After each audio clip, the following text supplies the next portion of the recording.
Let us begin this morning with the third subject about the spirit of prophecy, and this is the evidences of prophetic ministry.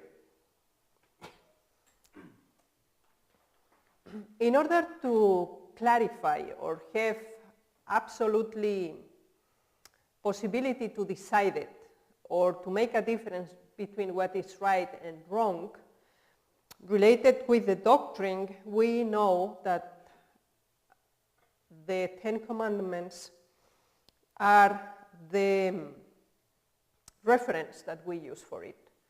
Now, let us consider the points that identify a true prophet. 1 John 4:1 says, "Beloved, believe not every spirit, but try the spirits, whether they are of God, because many false prophets are gone out into the world." So why we need to prove if something is true in relation with the spirit of prophecy? Because we have two options. They are false prophets and they are true prophets. And because are many, the Bible text says, we need to know the principles to follow in order to prove who have the right and the true Spirit of God. So let us go to the first element. And we find this Matthew 7:16. "Ye shall know them by their fruits." So the life of the prophet, his private life, his personal way of dealing, his character, his relationship with others, these are one of the elements to be considered. Galatians 5:22 and 2 explain to us which are these fruits that Jesus mentioned in Matthew 7. "But the fruit of the Spirit is love, joy, peace, long-suffering, gentleness, goodness, faith, meekness, temperance." So both Bible texts presented to us the completely picture. Jesus mentioned that according to the fruits we can take a decision, and Galatians explained to us which are these fruits. So the life of the prophet is one of the first evidences. This don't mean that the person need to be perfect. So he's a human being. The prophet don't came in a special level of life because he received an inspiration and received a revelation. Because James 5:17 explained this to us. "Elijah was a man subject to like passions as we are, and he prayed earnestly that it may not rain. And it rained not on the earth by the space of 3 years and 6 months. So, Elijah was not a different person as we are today. And the Bible text emphasizes also that he was a man subjected to like passions as we are. Who can mention at least 3 different occasions that this prophet revealed that have the same passions that we have today? At least 3, yes? Yeah, after Mount Carmel, when he became afraid of Jezebel taking his life and he ran into the wilderness by himself. Mm-hmm. He fell in depression.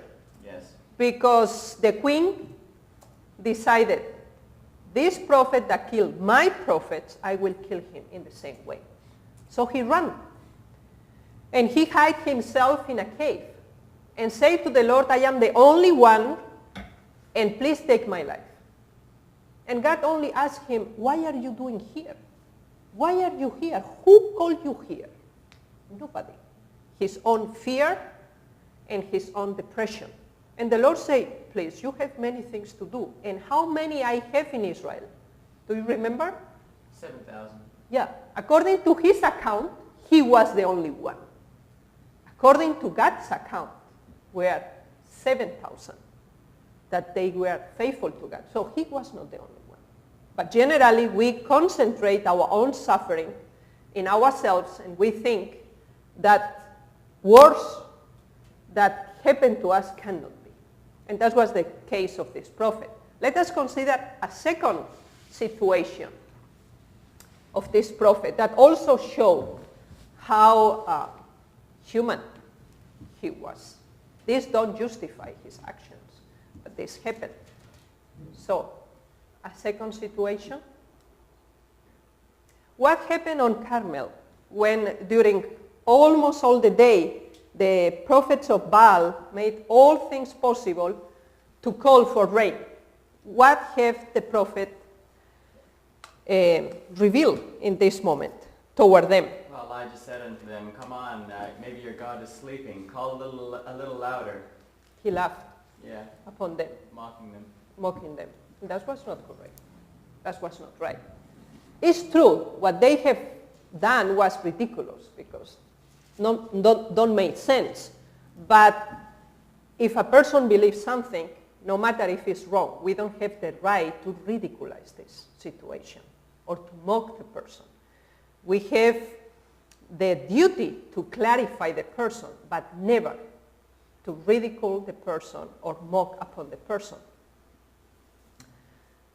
A third reference, can you mention maybe about the prophet?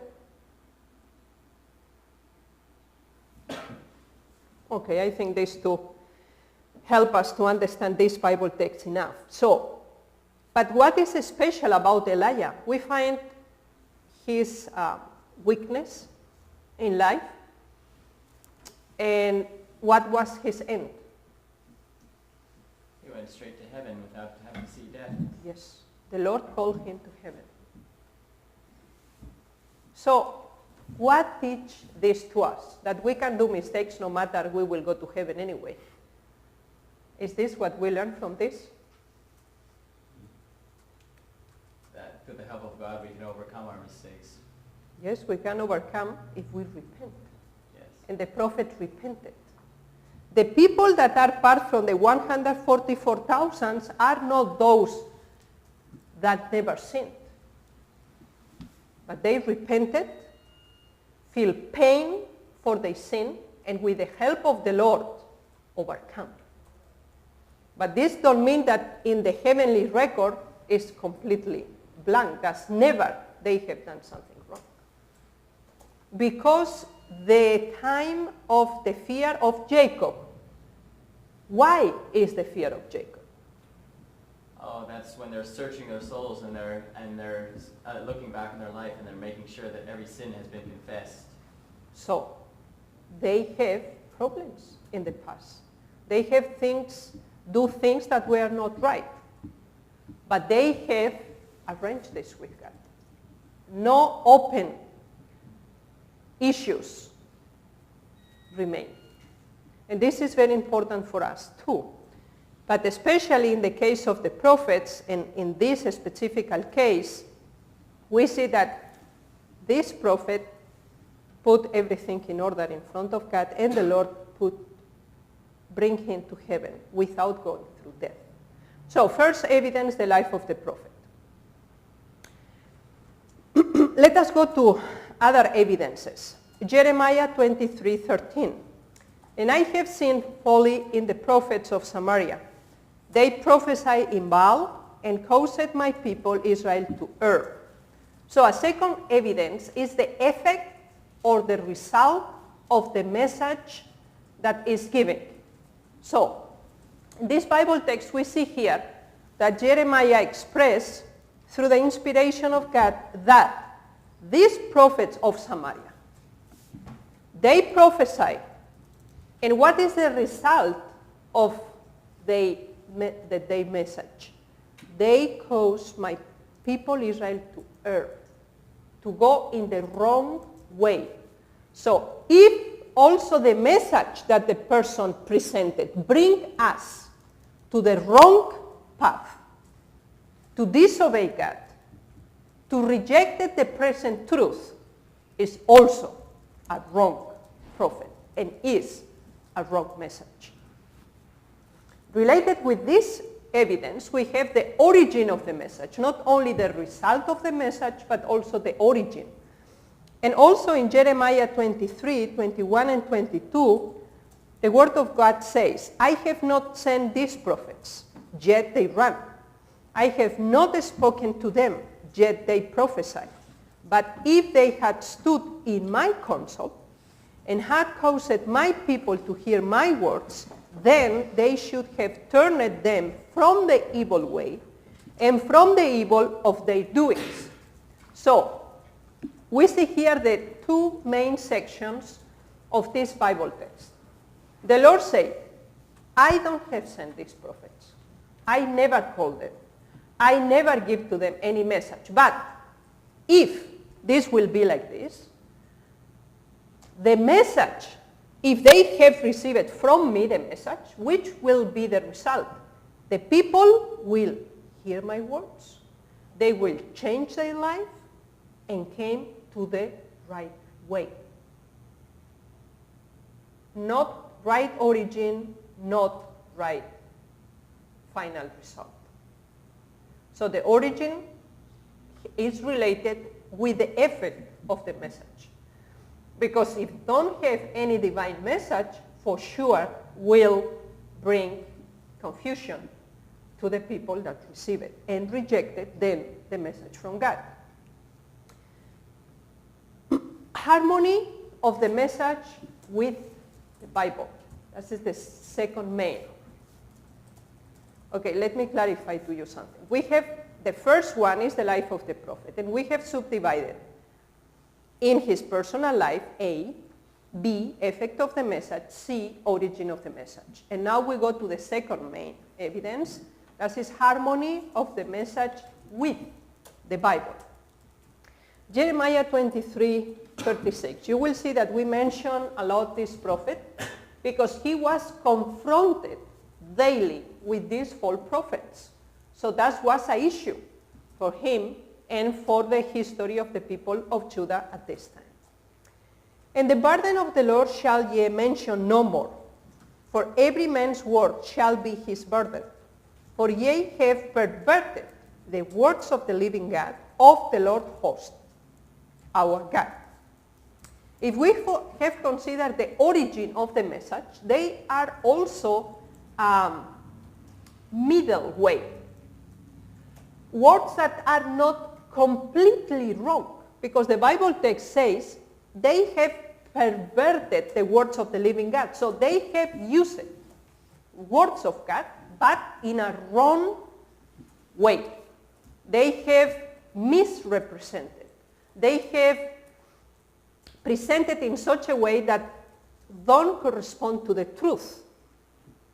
So they are prophets that completely speak against the present truth.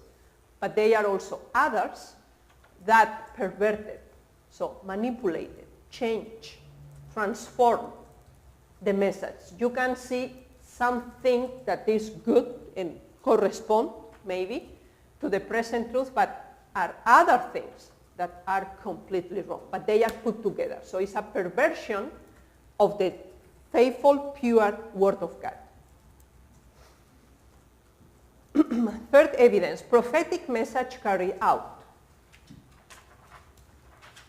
Jeremiah 28:9 says, the prophet which prophesied of peace, when the word of the prophet shall come to pass, then shall the prophet be known that the Lord had truly sent him. Now, Jeremiah was confronted with this situation that he came to the people in the name of God and says, war will come. The army of the Babylonians will come in the city. So please surrender. And the city will stay. And you will remain in the city. You will be submitted to the Babylonian Empire, but you can remain there. And the city can be protected and the temple.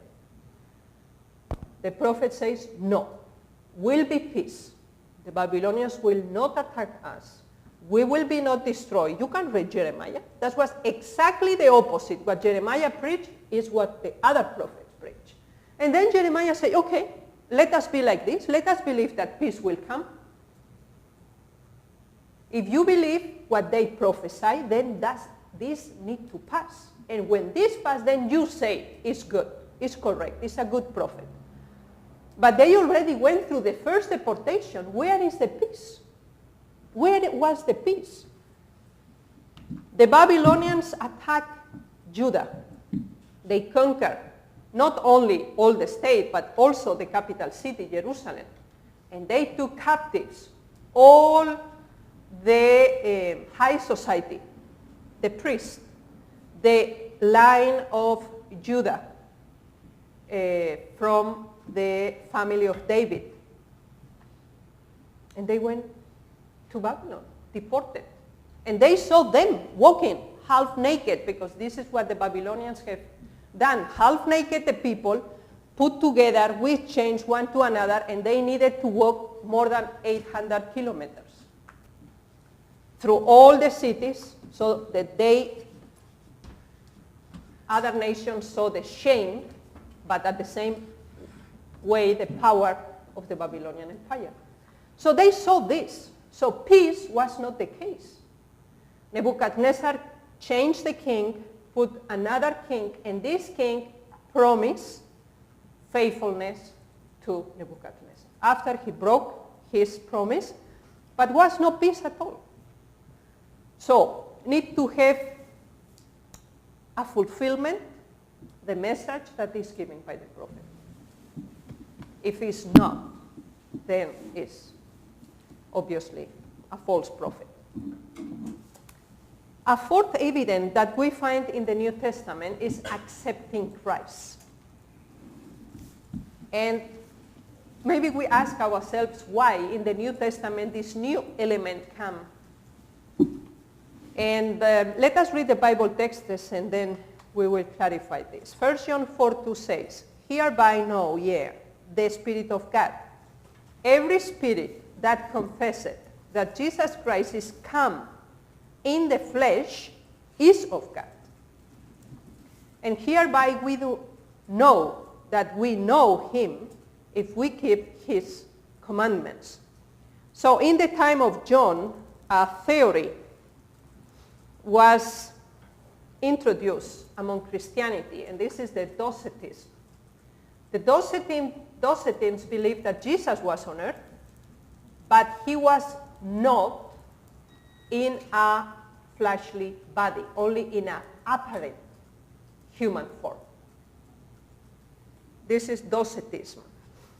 And we have this until now in Christianity. And they are people, many, that believe that Jesus came on earth, but he was not as we are. He was in appearance as a human being, but he was not in reality a human being as every one of us is. So that was another element very important to prove that the message or the spirit that was revealed was the true one. But they are also a second element, is that the 10 commandments are kept, are respected, are considered, and also established as a principle. Let us go to another evidence, number 5, later confirmation of the message contents. We have mentioned already in the case of Jeremiah, but let us see how the New Testament presented. Matthew 2, 5 and 6. And then say unto him, in Bethlehem of Judea, for thus is written by the prophet, and thou Bethlehem, in the land of Judah, art not the last among the princes of Judah, for out of thee shall come a governor that shall rule my people Israel. So, Micah presented this message. He was not able to see in his time the fulfillment of this prophecy. But now, in the New Testament, is literally mentioned. word by word, the same message, and now fulfilled in the presence of Jesus and contemporary to them. So, the confirmation of the message or the fulfillment of the message can be immediately, as in the case of Jeremiah that we have mentioned, but also can be in a later period of time, like in this case, but came to fulfillment. Harmony between the messages coming from various prophets and its complementarities. What this means?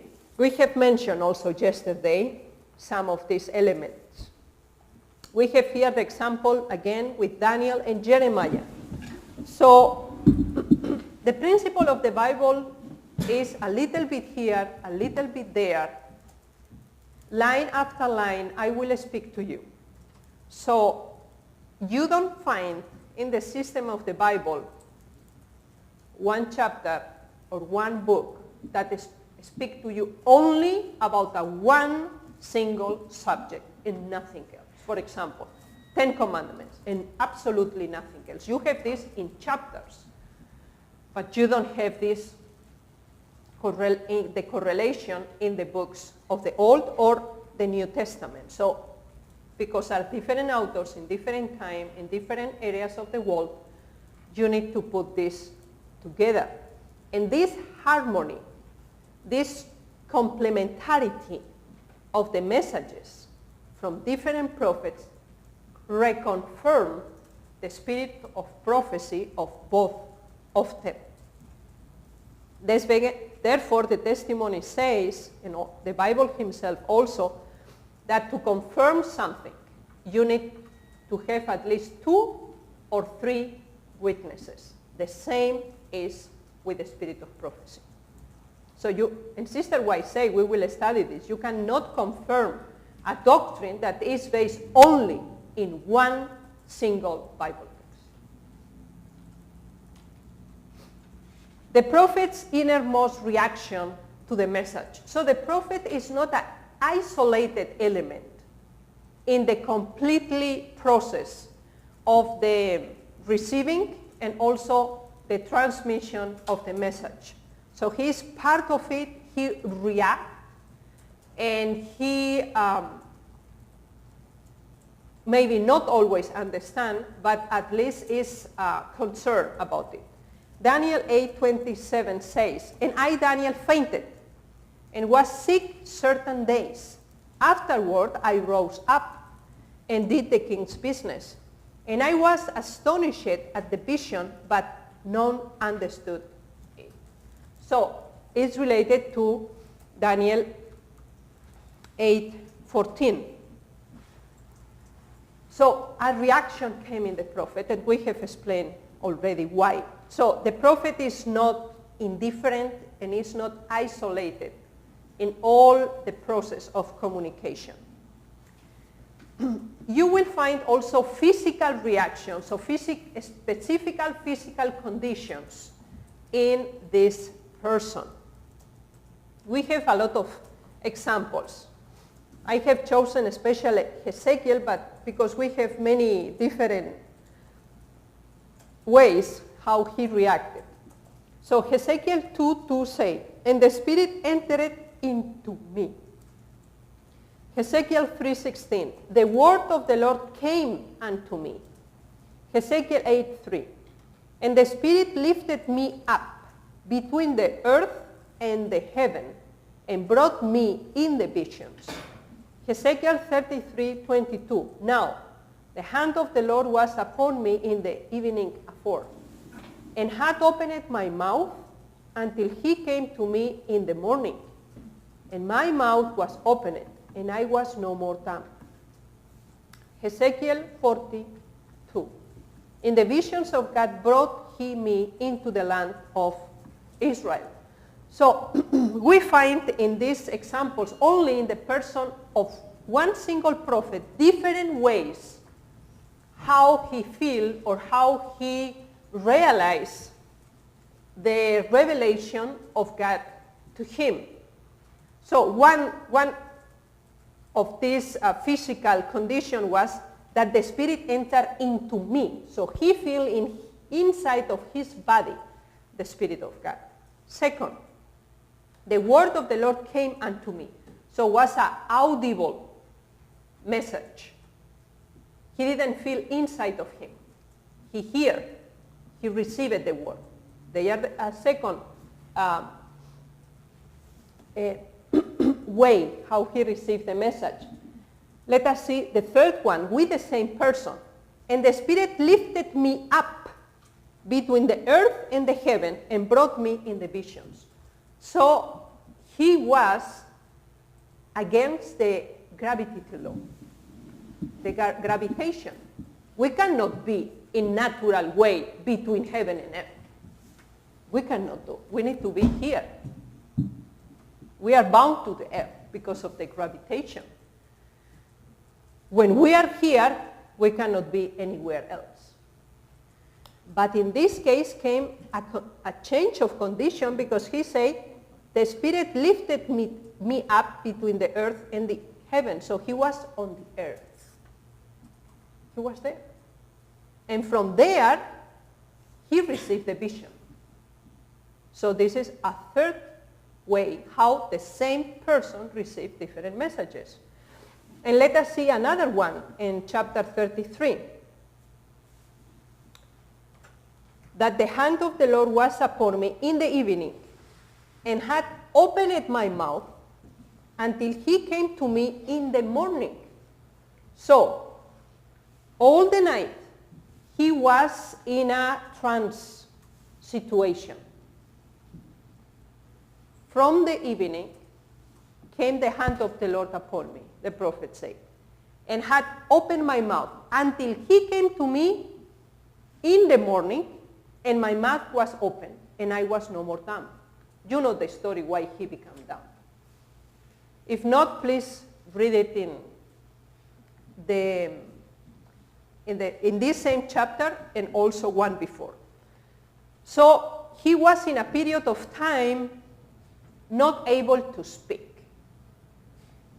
And then the Lord came to him, and during all the night until early in the morning, he was conscious that the hand of the Lord was upon him.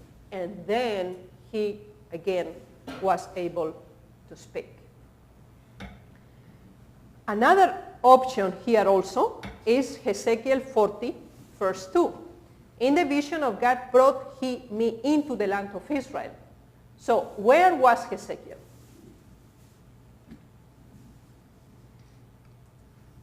He was in Babylon. He was in Babylon. When you read the first chapter, the first verse, you will know exactly the location.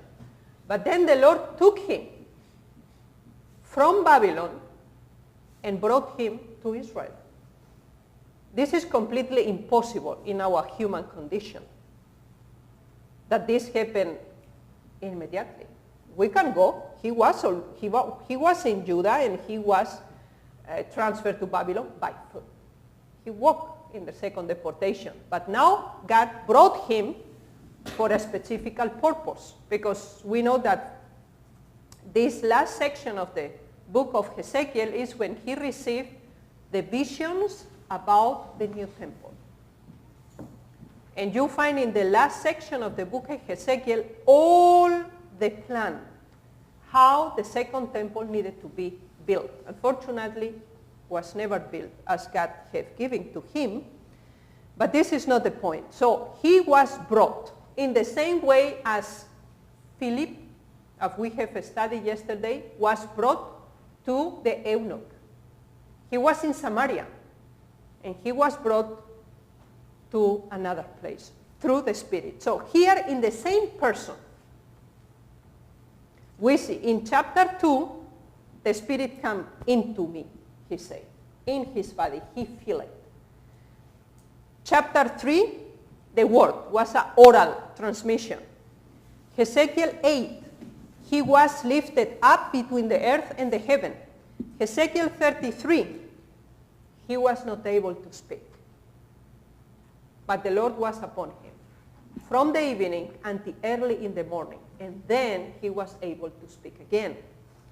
And, excuse me, Ezekiel 40, he was brought to the land of Israel. So the same person, in different moments during his ministry, at least, we have more than from Ezekiel. I mention only this. 5 different ways how the Lord revealed himself to him with the same person.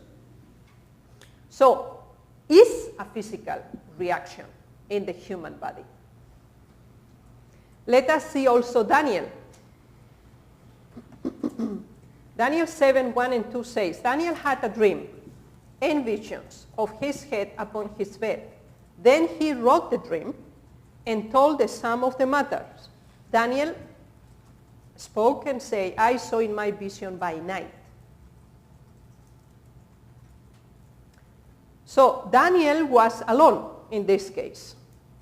And we find here the combination between dream and vision, because he was upon his bed.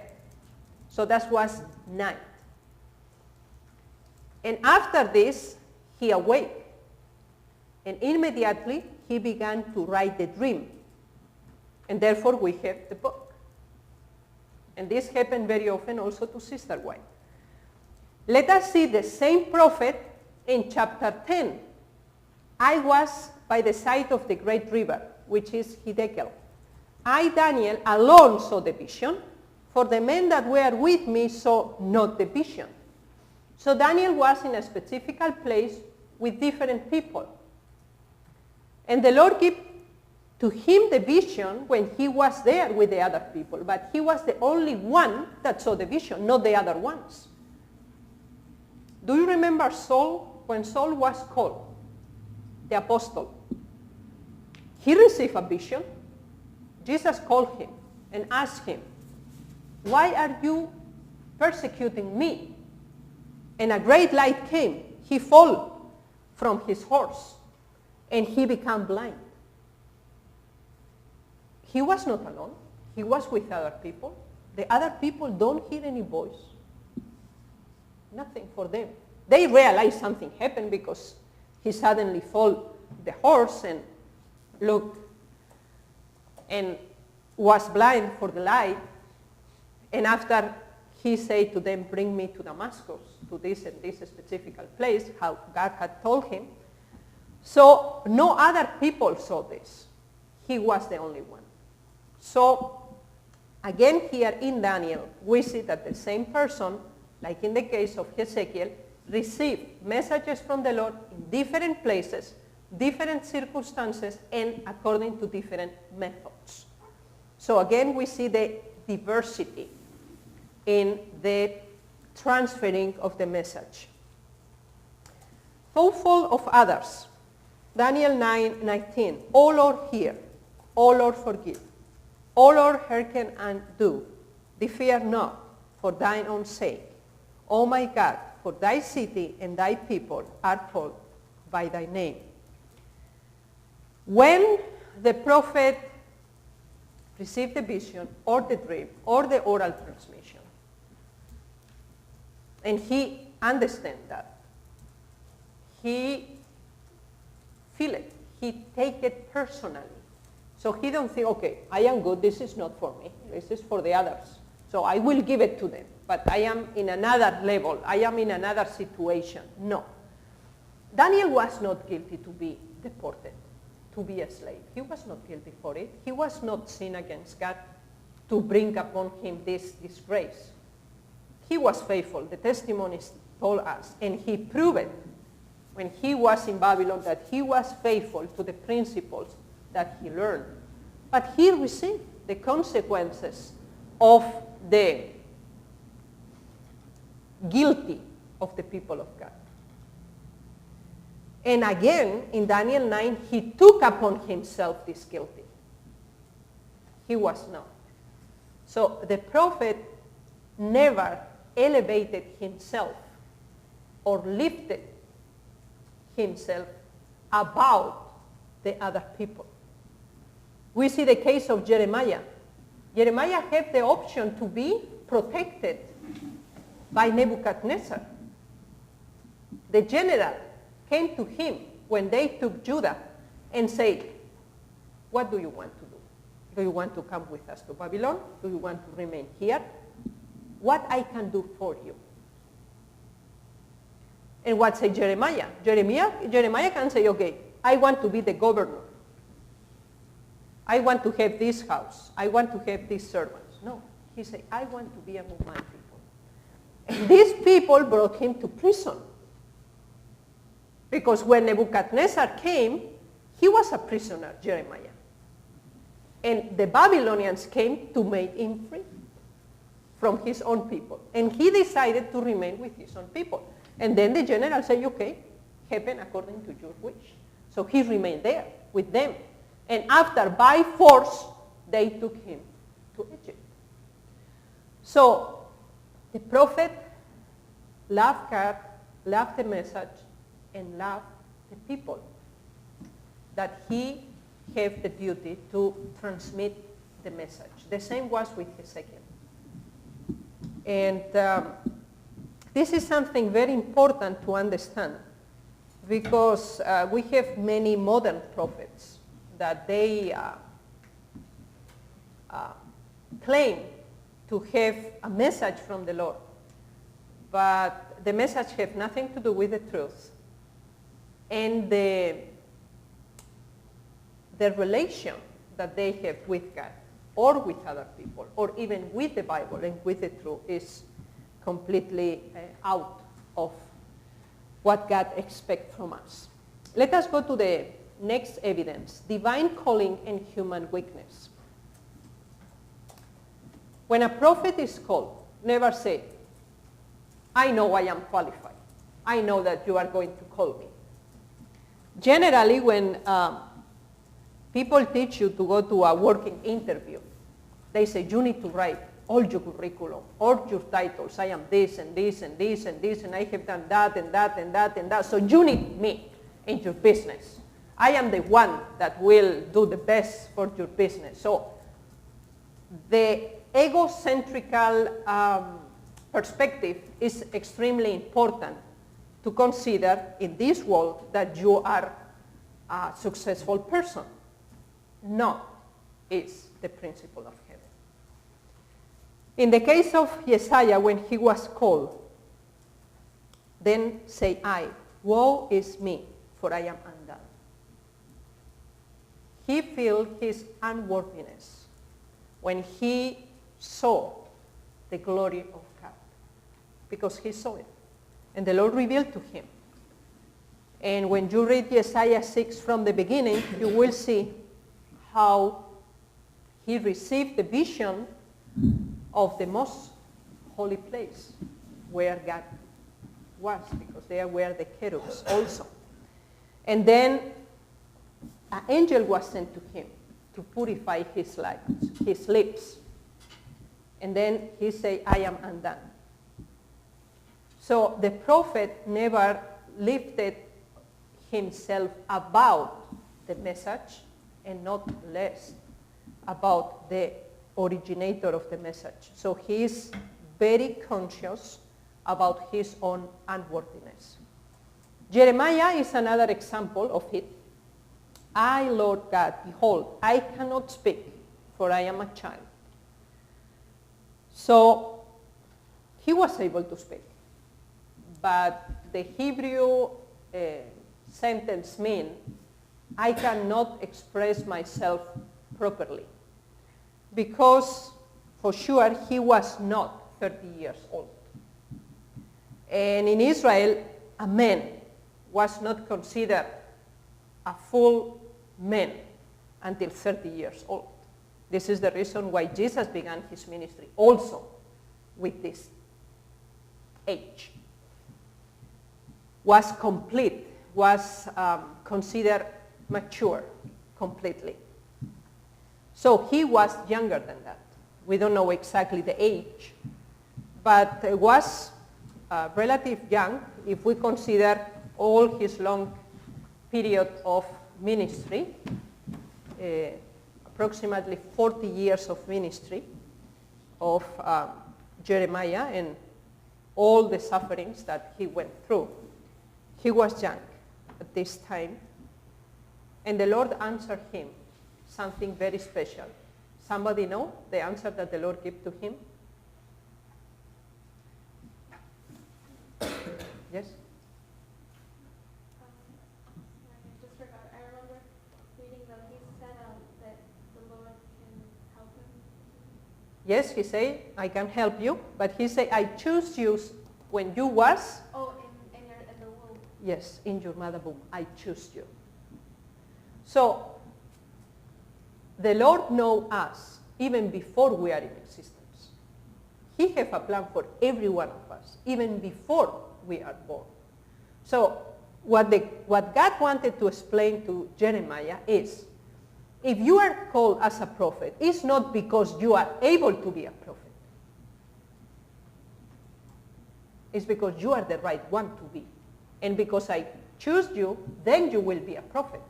So you don't qualify to be a prophet because you are a prophet. You become a prophet when you receive the message from the Lord. So you are not a prophet by profession. Yeah, you cannot say, write in your ID profession, prophet. You are a prophet when you are chosen by God. Never you declare yourself prophet. And then you become a prophet. This is what the Lord wanted to explain to him. I am speaking to you and calling to you because I have chosen you, not because you have decided to be. If I chose you, I will give you also the qualifications that you need. Because Moses answers something similar. And the Lord answered to him, do you know who created the tongue? Because he said to him, I am from a slow tongue. And God answered to him, who created the tongue? So please don't present me such arguments to me. Yeah? So this is very important, that the divine calling make us something. We are not something, and because of this we receive the calling. This process of things we need to understand. The apostles of Jesus, Peter, John, Andrew, James, and the others, with the exception of Judah, because he was never called from Jesus. He came from alone. But all the other 11 were called directly by Jesus. So they become apostles because he chose them. And then they become disciples. Because when John and his brother follow him, after John the Baptist presented him and said, he is the Lamb of God. And they follow him. And then Jesus turned and said, why are you doing here? Why are you following me? And what they answered? Master, where are you? Where are you? We want to be with you.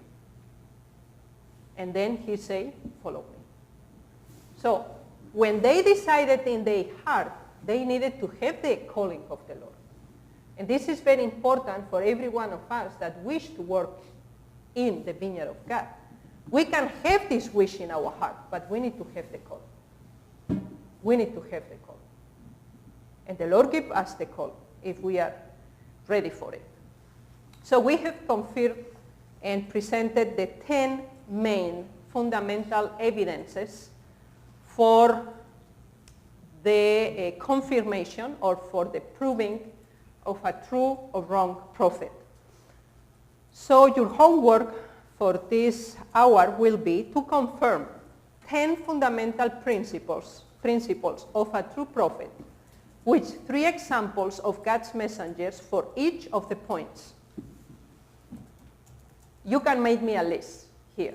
So, in one column, you write down one after the other the 10 fundamental principles of a true prophet.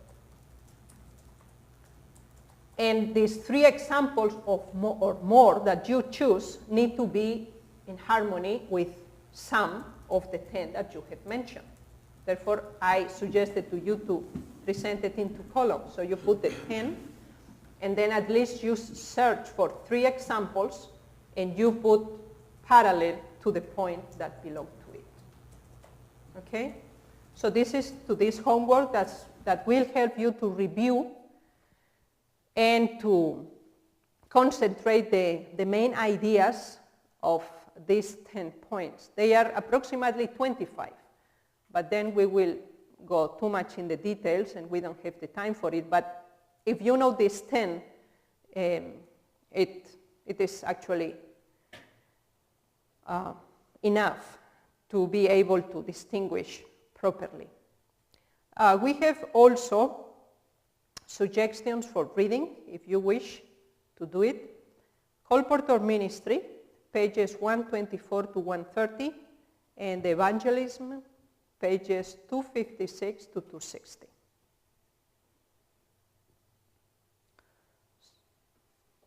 So, this is until now. Oh, sorry.